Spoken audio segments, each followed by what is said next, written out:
Exercise number 5.1, question number 4. Graph the solution region of the following system of linear inequalities and find the corner points in each case. अब हमने क्या करना है, corner point भी निकालना है। तो पार्ट 1 को सॉल्व करके देखते हैं कि पहले तो रीजन निकालेंगे, फिर उसके बाद कॉर्नर पॉइंट किस तरह निकलेगा। पार्ट 1 है 2x minus 3y less than equal to 6, 2x plus 3y less than equal to 12, x greater than equal to 0. The associated equations are 2x minus 3y equals to 6, which is equation number 1, 2x plus 3y equals to 12, which is equation number 2. जैसे पहली equation में पहले question में process करते थे वही सारा process करेंगे। पहले इक्वेशन 1 के लिए x इंटरसेप्ट y इंटरसेप्ट निकालें, x इंटरसेप्ट में पुट करेंगे y equals to 0 in equation number 1, तो 2x माइनस 3 ब्रैकेट में 0 equals to 6, 2x equals to 6, x equals to 6 by 2 which is equal to 3. तो पॉइंट क्या बना, पॉइंट इज 3, 0.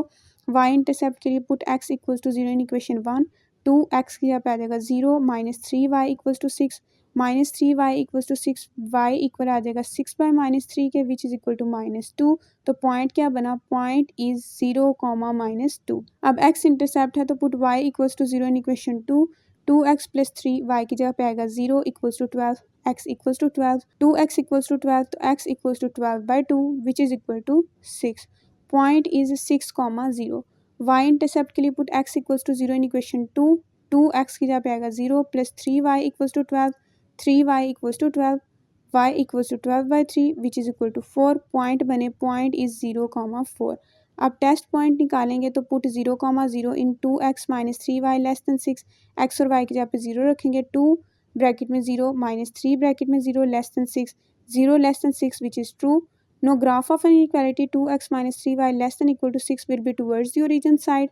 अब put करेंगे 0, 0 in 2x plus 3y less than 12, x और y की जगह पे 0 रखें, 2 0 प्लस 3 ब्रैकेट में 0 less than 12, 0 less than 12 which is true, क्योंकि 0 12 से लेस ही होता है. अब इसका ग्राफ निकालेंगे तो graph of an equality 2x plus 3y less than equal to 12 will be towards the origin side. दोनों ट्रू हैं तो हमारे पास दोनों लाइन जो हैं वो ओरिजिन की तरफ शेड होंगी. x एक्सिस y एक्सिस बनाए, उसके बाद जो हमारे पास पॉइंट थे 0, 3, 0 था और 0, -2 था. इन दोनों पॉइंट को ड्रॉ किया, इन दोनों पॉइंट की लाइन को ज्वाइन किया, पॉइंट्स को लाइन के जरिए ज्वाइन किया तो हमारे पास बनी लाइन 1. दूसरे दो पॉइंट 6, 0 और 0, 4 के भी पॉइंट्स बनाए, उन दोनों पॉइंट को लाइन के जरिए ज्वाइन किया तो हमारे पास बनी लाइन 2. दोनों लाइंस ट्रू आंसर दे रही थी तो दोनों को टूवर्ड्स द ओरिजिन शेड कर दिया. अब to find the intersection of both the lines, अब दोनों लाइंस का हमें क्या निकालना है, इंटरसेक्शन.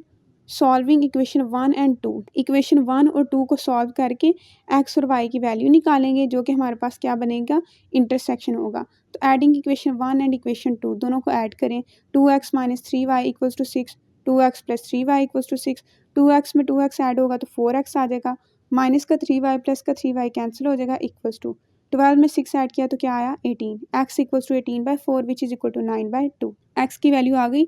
अब x की वैल्यू किसी भी इक्वेशन में पुट करें 1 या 2 में और y की वैल्यू निकाल लें. Put x equals to 9 by 2 in equation number 1, 2 x की जगह पर रखेंगे 9 by 2 minus 3y equals to 6. अब 2 से cancel, 9 minus 3y equals to 6, y equals to 8 by 3 direct कर दिए हमने which is equal to y equal हमारे पास आएगा 3 बाई 3 के, क्योंकि 6 -9 होगा ना दूसरी तरफ से आके, तो 6 में से 9 या 9 में से 6 निकालें तो 3 आता है, तो 3 बाई 3 इक्वल आएगा 1 के. पॉइंट क्या बना, 9 by 2, 1. So the corner points are. अब हमारे पास जो कॉर्नर पॉइंट्स हैं वो क्या हैं, आपने जो ग्राफ देखा है ना उस ग्राफ में जो शेडेड पॉइंट थे, कॉमन रीजन के जो शेडेड पॉइंट थे, वो पॉइंट था एक 0, -2 था, एक 0, 4 था और एक जो पॉइंट था ना वो अननोन था, वो हमारे पास फाइंड नहीं था हुआ. उस पॉइंट को निकालने के लिए हमने इक्वेशन 1 और इक्वेशन 2 को सॉल्व किया, क्योंकि वो जो पॉइंट था इक्वेशन 1 और इक्वेशन 2 का इंटरसेक्शन था. वहाँ से हमने x और y की वैल्यू निकाली जो कि आई 9 बाई 2, 1.